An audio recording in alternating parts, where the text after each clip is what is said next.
Bagaimana harus dilakukan untuk memaafkan ayah yang sering kali mengata-ngatai saya bodoh, malas, lamban, suka menyalahkan saya. Saya pintar, IQ 120.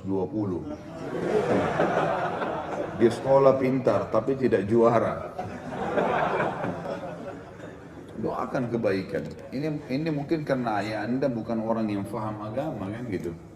Orang yang faham agama. Jadi harusnya memang didoakan, diingatkan. Ayah ini adalah perbuatan, kalau ayah ucapin kalimat itu nanti jadi doa buat saya. Kenapa ayah nggak doain saya kebaikan gitu kan? Supaya saya menjadi tokoh masyarakat, saya menjadi yang soleh, saya menjadi anak yang bisa berbakti. Kalau dia tidak mau ya sudah, kita doakan supaya dapat hidayah saja. Memang ada satu hal yang teman-teman sekalian yang kalau saya biasa berbicara dengan teman-teman yang sudah berumah tangga dan punya anak sudah menjadi status orang tua, saya bahasakan begini, ada satu hal yang harus kita perbaikin, yang sering tertanam secara tidak disadari dalam jiwa setiap orang tua. Anak-anak yang kita miliki, anak kita ini, walaupun pintarnya seperti apa, cerdasnya seperti apa, tetap status anak melekat dalam diri kita sebagai orang tua, gitu kan? Jadi tetap saja kita anggap biar dia mau S1 kah, S2 kah, mau S10 kah, anak, kamu anak, tetap saja. Sebagian orang tua begitu prinsipnya, sehingga tidak boleh dinasihatin oleh anaknya. Ini sangat tidak bijaksana ya. Saya bersyukur kepada Allah SWT, ayah saya luar biasa gitu dalam mendidik. Saya dari kecil saya menyadari dan saya merasakan sendiri, dari saya masih SMA, seringkali kalau ayah saya itu ngajak duduk saya diskusi, kalau ada pendapat saya yang baik diambil sama beliau. Sampai sekarang, kadang-kadang telepon-teleponan, saya sering ditanya, beliau jauh lebih tua dari saya, gitu. Jauh lebih bijaksana, dituakan sekali di keluarga, didengar oleh masyarakat di Makassar, tapi saya melihat beliau sangat menghormati anaknya sehingga saya pun punya percaya diri untuk memberikan pendapat-pendapat. Nah ini saya melihat ini hal positif. Mesti kita sebagai orang tua jangan mengikat anak itu di status anak terus sehingga kita anggap anak yang tidak boleh atau tidak akan bisa memberikan masukan orang tuanya. Ini pemahaman yang salah. Orang tua yang susah juga orang tua yang menghormati dan menghargai kalau pendapat anaknya positif, apalagi nasihat-nasihat agama. Jadi coba diberikan masukan ke ayahnya sambil didoakan. Mudah-mudahan saja beliau mau dengar gitu kan. Selebihnya innamal a'malu binniyat, Allah lebih tahu insyaallah. Setiap kali dia berdoa tidak baik kita mengatakan ya Allah semoga saja ini tidak terjadi padaku. Kita berdoa kepada Allah SWT agar tertepis doa-doa tidak baik itu. Bagaimana hukum jika bila ada seseorang akhwat yang gemar mengupload foto dirinya atau sketsa wajah cantiknya di sosial media agar dipuji orang atau guna mempromosikan suatu produk, contoh produk hijab. Apakah hal tersebut termasuk kategori dosa besar dimaksud dalam bahasan kali ini? Tentu saja ini dianjurkan untuk tidak boleh, jangan dilakukan. Kalau apakah itu dosa besar tergantung dia sekarang bermodel tabarruj atau tidak gitu. Dalam arti kata kalau untuk model tadi ya, kalau misal dia jual baju di butik, kemudian orang yang datang mau lihat baju itu dan dia memang kebetulan pakai baju itu. Nah dia mengatakan ini baju yang saya pakai, contoh hanya untuk orang di tokonya dan sesama jenisnya. Maka itu masih terbuka pintu boleh. Tetapi kalau dimaksud di sini mengupload, sengaja memamer fotonya seperti foto model, ini semua tidak boleh dalam Islam. Allahu a'lam, ini yang saya tahu tidak boleh dan ini termasuk kategori dosa. Tapi apakah dia masuk dalam dosa besar? Allahu a'lam. Ya. Bagaimana hukumnya jika saya mengucapkan selamat hari ibu ke ibu saya, sedangkan ibu saya ingin diberi kado dan spesial pada hari tersebut? Hari ibu setahun sekali ya. Saya tanya akhwat kita di belakang, mana anda pilih? Setiap detik dihormatin oleh anak atau setahun sekali? Hari ibu itu ada kisahnya sendiri, itu hari Nasrani. Ya, banyak referensinya, malah kalau kita buka internet itu terlalu banyak. Apa sebabnya, apa kisahnya gitu kan. Di antaranya sudah sering saya sampaikan. Jadi ada banyak ibu-ibu juga yang sempat ribut di Amerika itu karena tidak pernah dikunjungi oleh anak-anaknya, gitu kan. Sehingga mereka minta minimal setahun sekali pada saat sudah masuk panti jompo, itu nggak ada lagi anaknya yang datangin. Maka mereka sampaikan kepada pemerintah Amerika untuk diadakan khusus tanggal biar hari ibu, biar mereka bisa datang melihat kami gitu. Karena kalau sudah kerja, kalau sudah balik, sudah disuruh kerja keluar rumah, lalu kemudian mereka mandiri. Orang tuanya tinggal dimasukin panti jompo, sampai ada yang meninggal pun orang tua tidak diurus lagi.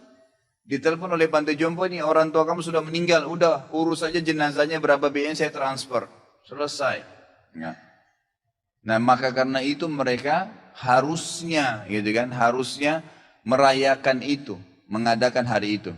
Salah seorang syekh, saya lupakan di Mesir, kemarin ada kisahnya dia tulis dalam sebuah buku. Kalau nggak salah pengalaman beliau pribadi. Satu waktu beliau lagi ke Jerman, kemudian jalan. Di pinggir jalan ada satu ibu, sudah sangat tua gitu. Ibu ini mau menyeberang jalan, tidak ada mobil yang berhenti kasih jalan. Sudah bungkuk pakai tongkat. Terus mobil lula lalang, tidak ada yang kasih jalan. Sampai kalau tidak salah dia bantu jalan, nyebrangin jalan gitu. Lalu dia bilang pada bukunya itu, mungkin ibu ini atau nenek ini pada saat dia masih muda, kalau dia jalan, semua mata akan melihat ke arahnya. Tapi begitu dia sudah tua begini, tidak ada yang mau kasih jalan aja, tidak ada yang kasih. Dan ini sangat berbeda kalau dalam Islam. Ya, Islam itu tidak mengenal masa setahun sekali. Setiap saat seseorang itu sebelum ya orang tuanya lemah, sebelum tua pun sudah harus bakti. Dari dia masih kecil. Kemudian sampai orang tuanya tua, sampai orang tuanya sudah mati, tetap disuruh berbakti. Yang itu, suruh berbuat baik, suruh kunjungin teman-temannya, suruh doain, suruh bersedekah, suruh haji dan umrah kalau sudah meninggal. Jadi bakti kepada orang tua itu tidak mengenal waktu, ya, tidak mengenal waktu. Kalau ibu anda minta kado, jelaskan dulu, bu saya akan kasih kado. Ya. Tapi tidak ada hubungannya sama tanggal ini ya bu, karena ini adalah acaranya orang Nasrani. Ibu setiap saat minta apapun saya kasih. Ibu apapun yang ibu butuhkan selama saya mampu saya kasih. Sebagai bentuk perintah dari Allah bakti dengan ibu. Gitu kan? Jelaskan, berikan penjelasan. Itu termasuk amar ma'ruf dan nahi mungkar. Ibu saya pernah baca buku-buku tanda-tanda kematian. Sekarang dia sakit asam lambung dan seolah-olah dia akan meninggal saat ini. Dan selalu berpesan kepada anak-anaknya. Bagaimana sikap saya kepada ibu saya agar dia tidak selalu berpikiran merasa ingin meninggal terkait tema hari ini tentang qada dan qadar. Doakan ibu saya Ustaz agar disembuhkan dari penyakit. InsyaAllah semoga Allah angkat penyakitnya dan seluruh muslimin dan muslimat juga diangkat permasalahan dan penyakit-penyakitnya. Kalau masalah mati sudah pernah saya jelaskan. Kalau ada seseorang yang selalu memiliki perasaan mengingat kematian, itu tanda-tanda keimanan teman-teman sekalian. Jangan dibuang itu. Karena untuk memunculkan perasaan akan mati, kemudian akhirnya terdongkrak untuk beribadah kepada Allah, itu adalah tanda-tanda keimanan. Karena kenapa banyak orang-orang yang berfoya-foya, orang yang berbuat maksiat, kenapa mereka berani melakukannya? Karena mereka tidak berpikir akan mati. Mati itu hanya akan datang kepada orang yang memiliki keimanan. Itu sudah satu hal yang positif. Nanti kalau saya mati bagaimana ya, nanti akan begini. Itu selalu sampai sebagian ulama salaf menggali liang lahat di belakang rumah mereka untuk mengingat kematian. Setiap malam masuk, duduk, nanti kemudian dia masuk ke kamarnya tidur sehingga tidak pernah ketinggalan sholat tahajud. Seperti itulah memang. Ya. Jadi ini tanda keimanan. Kalau menurut saya tinggal ditunggangin keadaan ini untuk memotivasi ibu anda ini supaya rajin beribadah. Dukung ibadah-ibadahnya, berikan sejadah yang baru, berikan mukena yang baru, mungkin berikan Quran yang besar, dia mau baca, dukung apa saja, apa yang dia minta kita berikan, kesempatan berbakti. Kalau saya melihatnya malah positif. Jangan malah dia berharap itu dihilangkan, gitu kan? Tidak usah.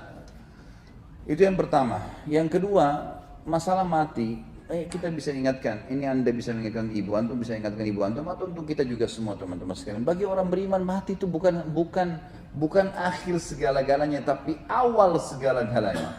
Bagi orang beriman, Karena kita akan menerima hasil. Ini nanti antum duduk di majelis ilmu, sholat berjamaah, apa saja ibadah yang sedang kita kerjakan teman-teman, mati itu akan membuat kita melihat hasilnya. Kegembiraan seseorang bisa mengetahui hasil daripada perbuatannya, gitu kan? Sama kita ujian, kita sudah sekolah bertahun-tahun, 1 tahun misalnya, atau 2 tahun, 5 tahun, atau 7 tahun kita sekolah, kemudian kita di ujian untuk menentukan hasil kita. Setelah kita ujian, datang ujian tersebut, lalu kemudian kita menunggu hasilnya. Seperti itulah, kematian itu seperti ujiannya. Kemudian dia akan melihat hasilnya. Kalau orang beriman tidak akan pernah khawatir. Makanya pernah saya jelaskan, para sahabat ridwanullahi alaihim, itu kalau ada di antara mereka yang mau meninggal, mereka malah saling datang menyampaikan berita gembira. Berita gembira lah buat kamu ya, kamu akan meninggal. Sebentar lagi kau akan lihat hasil daripada perbuatan baikmu. Kau akan melihat ibadah itu, kau akan masuk surga, kau akan bertemu dengan Nabi SAW. Mereka saling menyampaikan berita gembira. Karena orang beriman, mati itu awal segalanya bagi mereka. Yang perlu khawatir menghadapi kematian memang orang kafir, orang fasik. Karena memang jelas ujung-ujungnya dia akan masuk ke neraka, akan disiksa. Jadi bagi orang beriman tidak ada sesuatu yang perlu dikhawatirkan. Kalau misalnya ibu anda mengatakan, nak sebentar lagi mungkin kalau ibu mati, ibu berharap begini. Oh iya ibu, baik. Mudah-mudahan Allah berikan ibu umur panjang, kami masih sempat berbakti. Dan ibu mati itu sebenarnya bagi orang beriman hanya pindah alam kok. Ibu akan menuju ke kehidupan abadi. Mungkin ibu, mungkin saya, mungkin kakak, mungkin adik lebih dulu. Kalau masalah salafi itu diambil istilah sebenarnya. Teman-teman kita yang berdakwah sekarang di Indonesia ini berfaham sunnah. Termasuk mungkin pengajian kita ini seringkali dikatakan pengajian salafi, pengajian wahabi. Karena setiap kali dalam pengajian-pengajian ini kita selalu mengatakan salaf ummah. Ada orang-orang terdahulu sebelum kita dari kaum salaf ummah. Salaf ini yang telah mendahului. Itu yang dimaksud sahabat dan tabi'in. Itu yang dimaksud dengan kaum salaf. Ya, kaum salaf. Salaful ummah telah berkata seperti ini para sahabat dan tabi'in. Nah, karena sering mengucapkan ada istilah salaf dikatakan kelompok salafi. Padahal sebenarnya tidak ada kelompok ini gitu. Ya.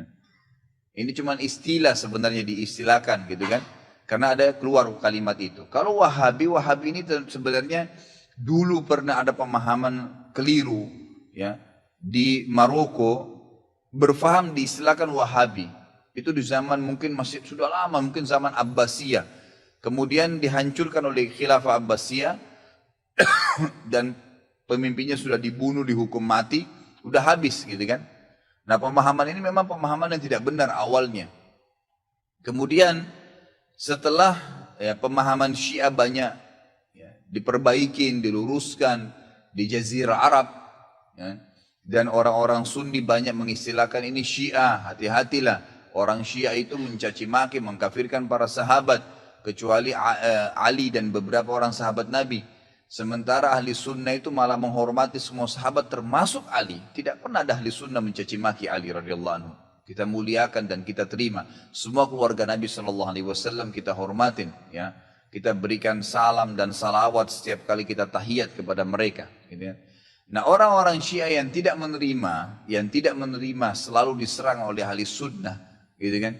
Karena kalau dikatakan sunnah, sunni dan syi'i. Ya, gitu. Sunni itu artinya orang yang mengikuti sunnah. Sebenarnya orang Syiah tidak mau istilah itu melengket pada kita. Nggak mau.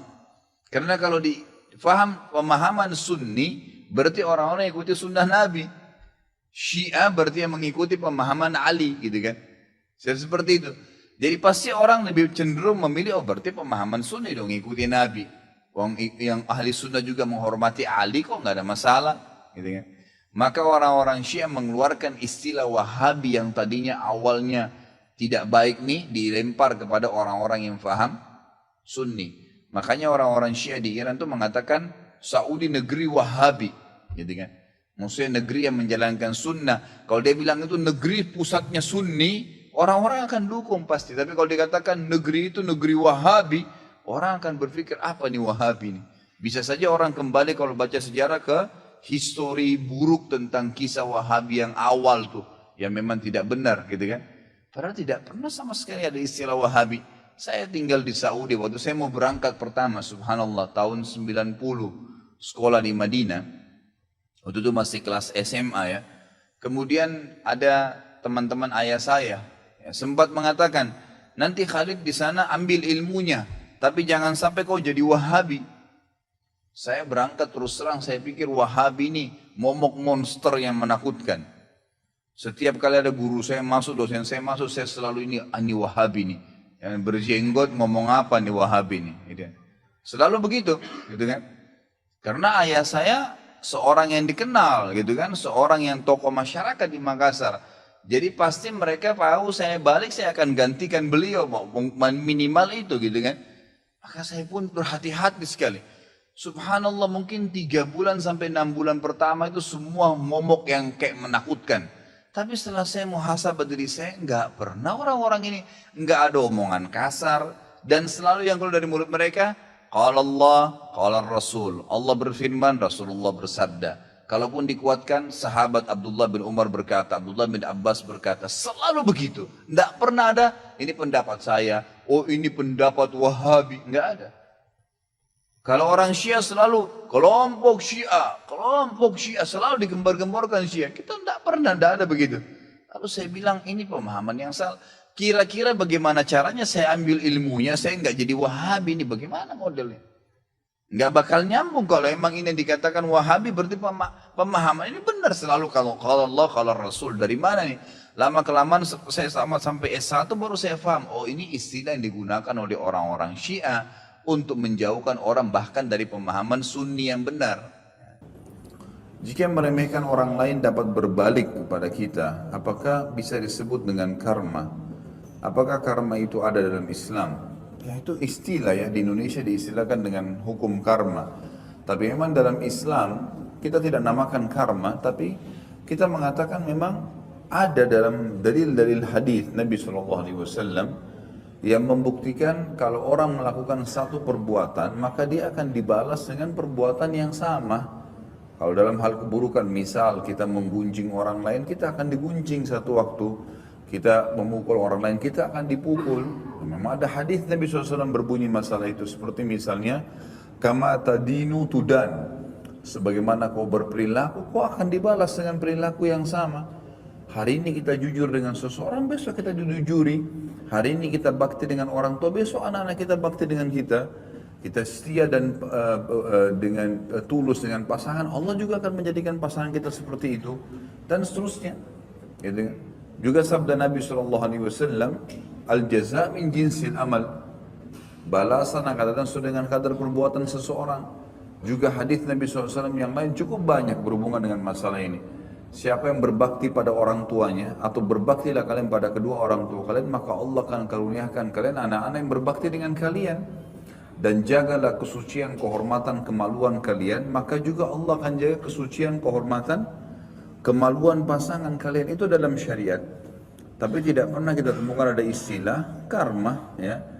Saya tidak tahu ini di Indonesia digunakan apakah seperti itu, persis seperti hadis-hadis kita sampaikan. Kalau iya, maka kita mengatakan hadis Nabi SAW. Kita bukan mengatakan istilah itu.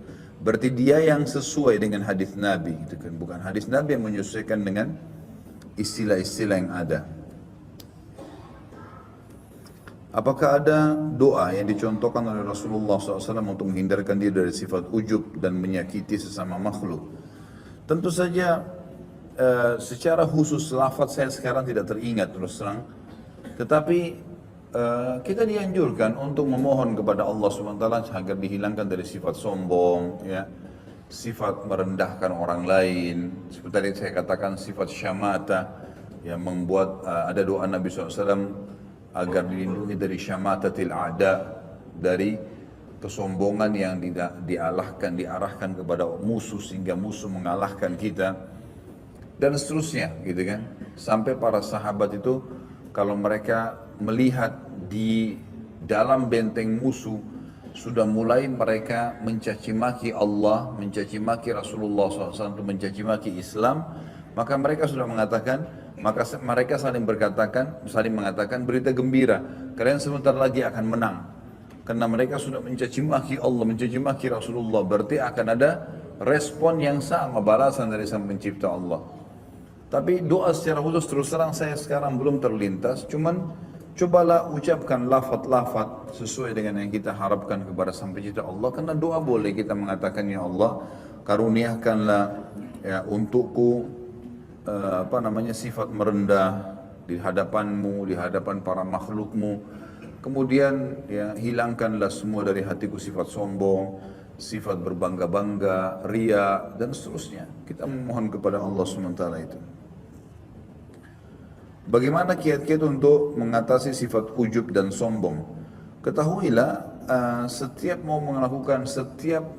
terjerumus dalam satu perbuatan salah, ataupun kita akan terjerumus atau baru ingin melakukannya, baik sudah terjerumus atau akan terjerumus gitu kan, maka kata kuncinya untuk meninggalkan kita membaca ancaman Allah di dosa itu. Seperti masalah sombong, apa sih ancaman Allah? Oh ternyata kata Nabi SAW, sombong itu siapapun dalam hatinya ada seperti biji sawi dari kesombongan tidak akan mencium bau surga. Berarti mencium surga tidak akan terjadi, apalagi masuk ke dalamnya. Ada ancaman. Coba baca 5-6 hadis tentang hal yang berhubungan dengan masalah ini. Sama dengan ujub. Ujub itu membangga-banggakan amal, bisa menghancurkan amal pahala. Lalu untuk apa kita sholat malam teman-teman sekalian? Untuk apa kita sedekah? Untuk apa baca Quran kalau kita hanya untuk berbangga-bangga di hadapan manusia? Apa yang kita dapatkan? Pujian dia yang sepanjang lidahnya? Oh kamu hebat ya? Oh kamu soleh ya? Oh kamu soleha ya? Kamu kaya ya? Habis itu gak ada apa-apa yang kita dapatkan, gitu kan? Jadi gak ada gunanya sama sekali. Sampai sebagian ulama salaf mengatakan, jadikanlah dirimu terkenal di langit, maka seluruh di bumi akan mengenalmu. Dan janganlah kamu jadikan dirimu terkenal di dunia dan kamu asing di langit, sehingga akhirnya kamu akan terasingkan di dunia. Jadi memang kita harus bagaimana menjaga hubungan dengan Sang Pencipta Allah Subhanahu wa taala insyaallah, dan memahami bahwasanya sifat-sifat buruk ini dinilai buruk oleh Sang Pencipta, dan kita baca ancaman-ancamannya, insyaallah kita akan tinggalkan. Sama dengan orang kalau berzina, orang bohong atau apa saja, baca ancaman Allah di dosa itu, insyaallah kita akan tinggalkan, karena wahyu berbicara dengan hati manusia. Wallahu a'lam. Kalau kita wajib mentaati pemimpin yang sudah terpilih, lalu kalau belum terpilih dan kita sedang melakukan pemilihan umum atau pilkada, gubernur dan kriteria semua pemimpin kita kurang serak, lalu apa yang harus kita lakukan? Lalu apa saya harus memilih?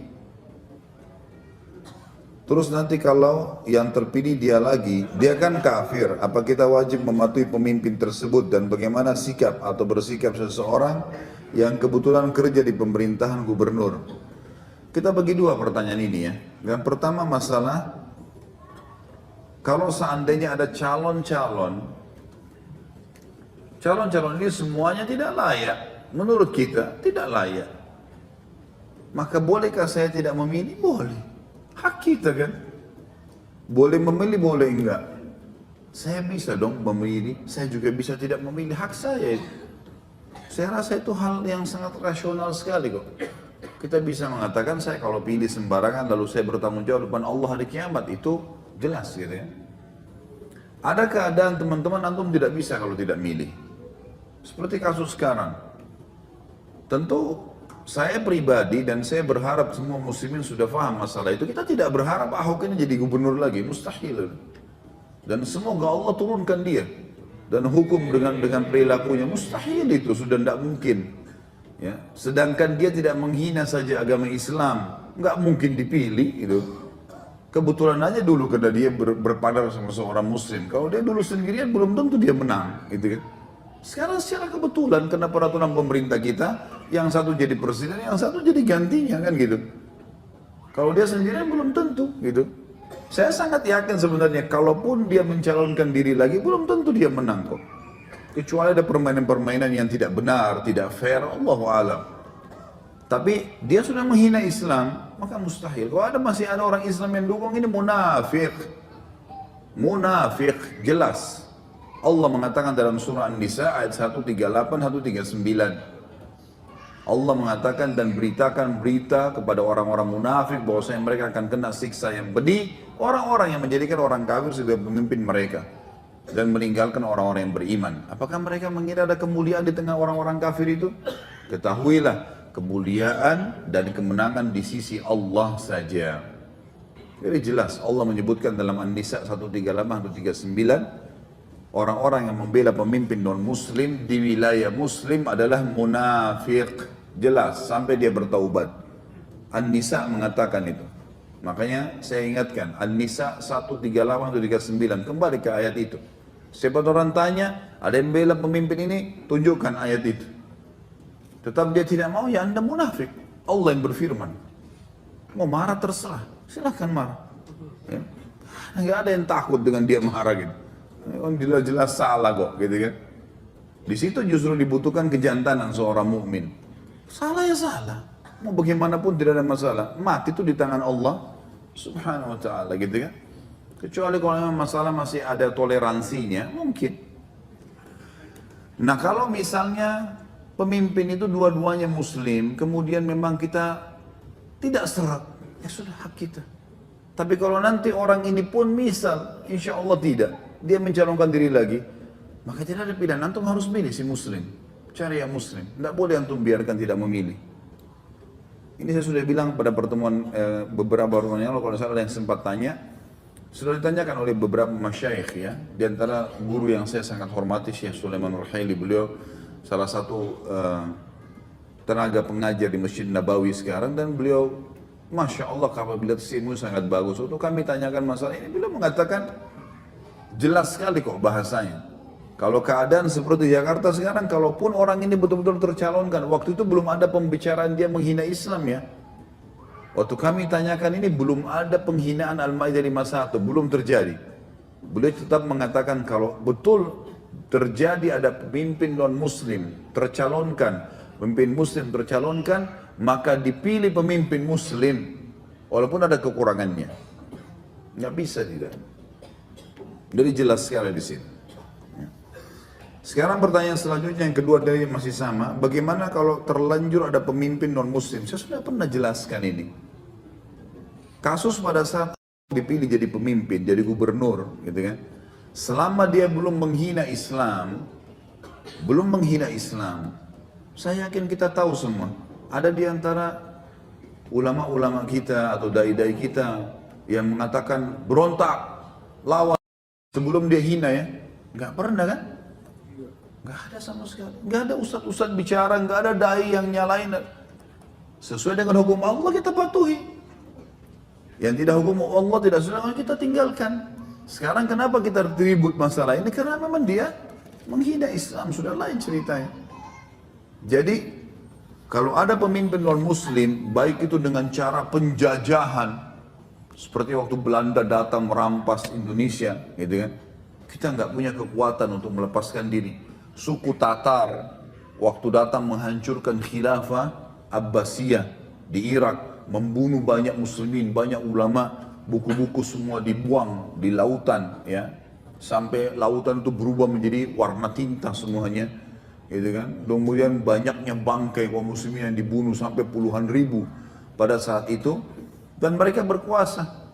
Maka tidak ada kekuatan kaum muslimin pada saat itu, dibiarkan mereka memimpin. Tapi kita berusaha, tentu kita berusaha maksimal untuk bisa ya mendapatkan pemimpin yang muslim. Tapi kalau sudah terlanjur atau kita berada di, baik itu dengan cara penjajahan atau misalnya kayak gini sekarang kasus di Jakarta kena sistem yang muslim menjadi presiden, dianya langsung jadi. Selama dia tidak buat masalah ya sudah, tunggu sampai jabatannya selesai. Karena tidak mungkin kita bangkang sama pemerintah induk yang memang kita dilarang untuk keluar. Kecuali memang kita dilarang sholat ya.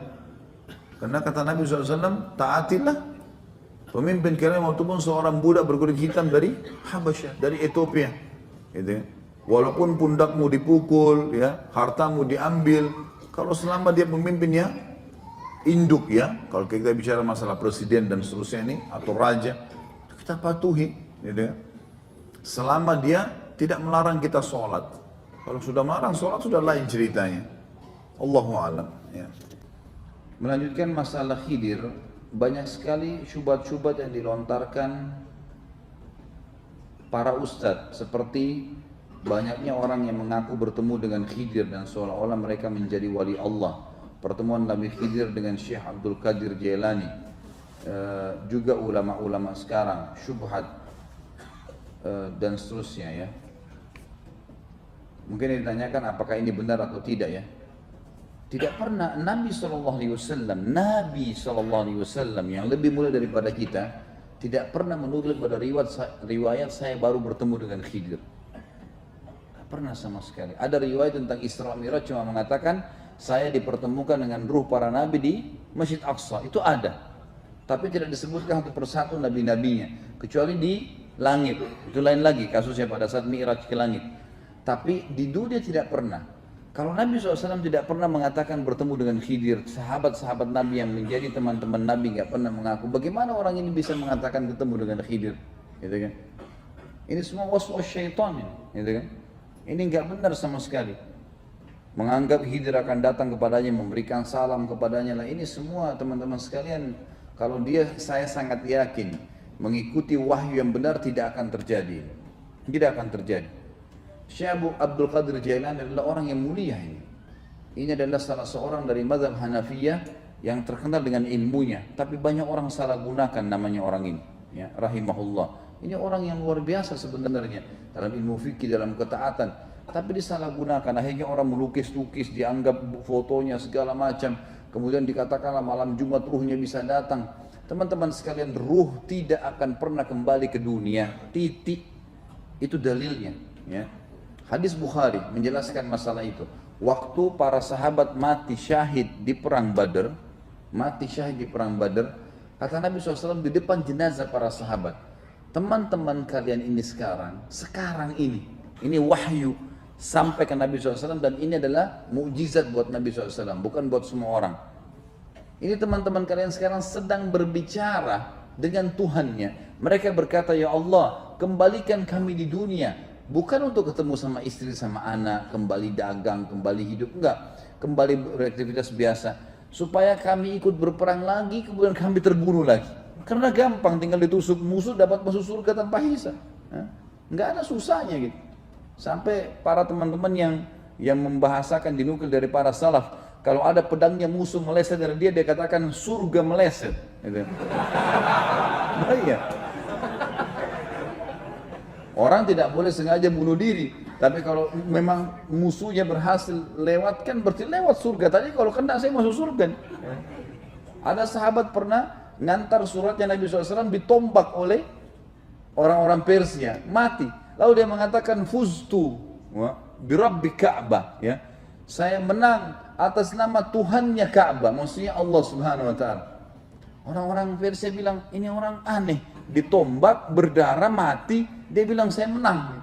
Mereka telusurin, apa sebabnya nih? Kenapa orang Islam ini kalau mati malah gembira? Baru mereka dapat informasi ternyata kematian itu akan masuk surga kalau dibunuh sama orang kafir begini dan begitu. Mereka dapat informasinya sangat bagus sebenarnya gitu kan.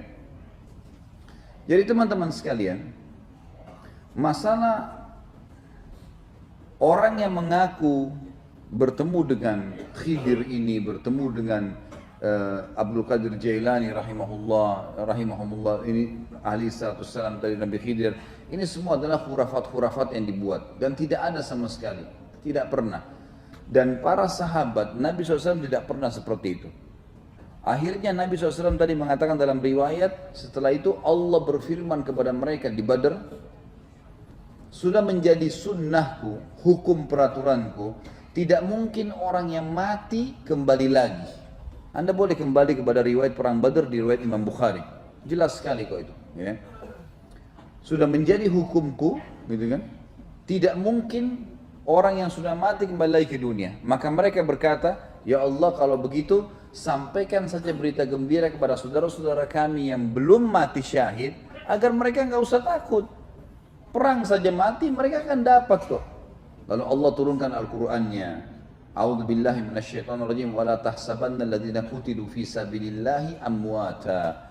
Jangan kalian pernah mengira orang-orang yang terbunuh di jalan Allah mereka mati. Bal ahya'u inda rabbihim yurzaqun, tapi mereka hidup dan mereka di sisi Tuhan mereka diberikan rezeki. Ini turun kepada sahabat-sahabat yang mati di perang Badar. farihina bima atahumullah min fadli. Mereka sangat gembira dengan apa yang Allah berikan kepada mereka. Wa yastabshiruna billadina lam yalhaqu bihim, dan mereka sangat menyampaikan berita gembira kepada orang-orang yang belum menyusul mereka. Allah khaufun alaihim wa lahum yahzanun. Jangan mereka takut, jangan mereka sedih. Sudahlah, berperang saja maka kalian akan dapatkan apa yang kami dapatkan. Tapi di sini menjelaskan kalau ada ruh yang bisa kembali teman-teman sekalian, yang lebih berhak kembali adalah orang-orang soleh seperti ini. Tapi Nabi SAW mengatakan, Allah berfirman pada mereka sudah menjadi hukumku, tidak akan kembali lagi di dunia. Itu penyampaian. Dan ini subhanallah karena dikembangkan poin-poin seperti ini, akhirnya ada orang yang ditipu oleh syaitan. Dia kira ruhnya ayahnya datanglah, dia kira ini, dia kira itu. Sebagai penutup saya berbagi, pernah saya isi pengajian, juga pernah saya sampaikan kisah ini, tapi saya ulangin untuk penutup bahasan kita. Saya isi pengajian di satu rumah, dan rumah itu Masya Allah sangat besar di kota Makassar pada saat itu. Kemudian semua keluarganya hadir. Ini waktu awal-awal saya balik dari Madinah, sekitar tahun 2000-an ya, tahun 99-98 saya kembali, sekitar tahun 2000 pengajian ini.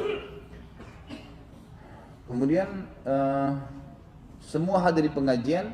Tiba-tiba ada satu anak perempuan lewat di dekat kolam renang agak jauh.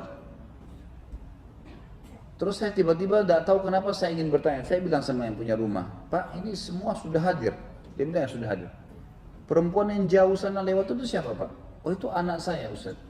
Kenapa tidak hadir, Pak? Biasanya kan memang ada tempatnya sendiri, dipasangin hijab sendiri. Jadi memang ada orang yang tidak hadir. Dia bilang semua orang rumahnya sudah hadir. Saya juga waktu itu tidak tahu kenapa saya bertanya gitu ya. Bilang itu anak saya. Terus kenapa nggak hadir, Pak, di pengajian? Oh, anak saya itu berbeda, Ustaz. Berbeda kenapa, Pak? Dia kalau malam Jumat sering kedatangan ruh kakek saya. Gimana ceritanya, Pak? Kalau malam Jumat tiba waktu maghrib, dia matiin lampu, dia minta kopi kesukaan kakek saya, kemudian dia berbicara dengan suara kakek saya. Saya bilang sebentar, Pak, saya yang lanjutin ceritanya. Kaget dia, kok bisa Ustaz lanjutin? Ya sebentar. Kalau yang saya sampaikan sebentar lagi ini benar, berarti percaya itu dari syaitan. Dia bilang silakan Ustaz, baik. Pasti nanti akan keluar suara kakeknya. Kemudian dia akan sebutkan nama masing-masing orang yang di rumah sini. Benar? Iya benar. Baik. Kemudian yang kedua, dia akan secara otomatis akan menerka-nerka, mengatakan kamu fulan, rezekimu begini, kamu fulan begini, apa yang kalian mau tanyakan, kesempatan, kakek akan datang setiap malam Jumat. Benar gak? Benar Ustaz. Bahkan saya pernah ditebak tangan saya, rezeki saya dan seterusnya. Saya mengatakan itu syaitan, anaknya bapak mesti diruqyah. Itu sudah menjadi teori syar'i. Ini syaitan yang masuk was-was, menganggap ruh kakeknya datang. Ya. Padahal tidak pernah ini.